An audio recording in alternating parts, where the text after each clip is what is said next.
जदीद जहाज हवाई फौज में शामिल थियो आहे। अवां खे नाज़रीन अहम ख़बर ॾींदालूं। कामरा में J-10C जहाज जी हवाई फौज में शमूलियत वारी तकरीब खे ख़िताब कंदे इमरान खान चयो त 40 साल अॻु हवाई फौज में F-16 जहाज शामिल थियो हो।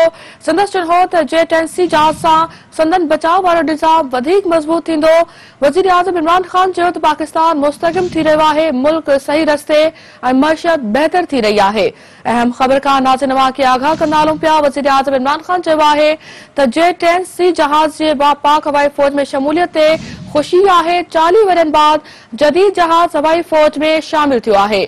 कामरा में J-10C जहाज जे हवाई फौज में शमूलियत वारी तकरीब खे ख़िताब कंदे इमरान खान चयो त 40 साल अॻु हवाई फौज में F-16 जहाज शामिल थियो हो। संदसि चवणु हो त J-10C जहाज सां संदन बचाव वारो निज़ाम वधीक मज़बूत थींदो। वज़ीर आज़म इमरान खान चयो त पाकिस्तान मुस्तहकम थी रहियो आहे, मुल्क सही रस्ते ऐं मईशत बहितर थी रही आहे।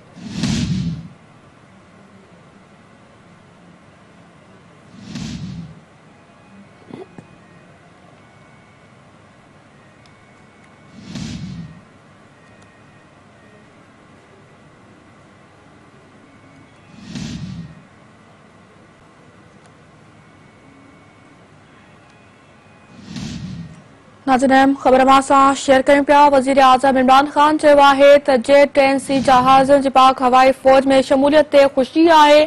40 वरनि बाद जदीद जहाज हवाई फौज में शामिल थियो आहे।